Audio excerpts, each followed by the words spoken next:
The federal government, under the leadership of Donald Trump, has so far been doing a terrific job handling the natural disasters that have struck the South. Here's a brief montage of newscasters praising the president for his excellent leadership.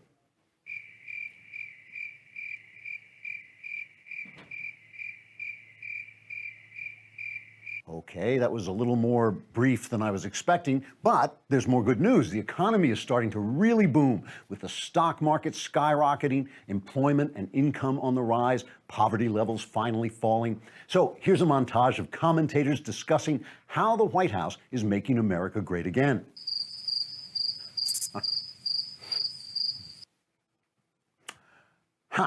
Well, they say in journalism that good news is no news, so maybe the press just wants to focus on where things have gone wrong. So for instance, now that it's become pretty clear President Trump had absolutely nothing to do with the Russians, who had absolutely no effect on the outcome of the election, journalists are engaged in a period of deep soul-searching, trying to figure out how they could have wasted so much of America's time over a story that really wasn't very important at all. Here's a sample of some of the press's self-criticism.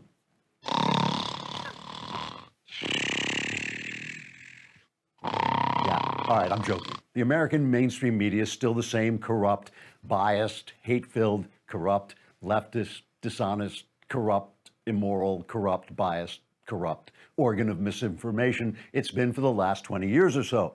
According to our good friends at the Media Research Center, the network's evening news spent the summer trashing the president with coverage that was 91% negative. This is a grand total of 3% worse than the 89% negative coverage the networks were giving Trump before the summer. Network executives are launching a full investigation into what took them so long to squeeze out that extra 3% of hate and vitriol. Journalists justify their negative, biased, leftist, corrupt, dishonest, hate-filled, corrupt, biased coverage by pointing out the ways in which President Trump deserves their attacks. As Hillary Clinton spokesman and ABC newsman George Stephanopoulos says, quote, Trump has done some truly terrible things, like winning the election when we wanted him to lose, and being a Republican when we're all Democrats. Also, he doesn't panic and knuckle under when we call him racist, which makes him an absolutely horrible person, unquote.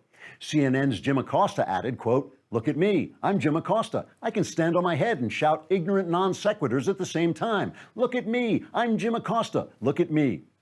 Under the relentless media attacks, President Trump's approval ratings have now risen to around 45%, whereas the media's approval rating has now sunk from shut up, you snake-hearted dirtbags, to kiss my butt, you lying pieces of garbage.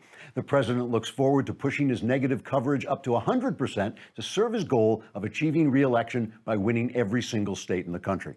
Trigger warning, I'm Andrew Klavan, and this is The Andrew Klavan Show.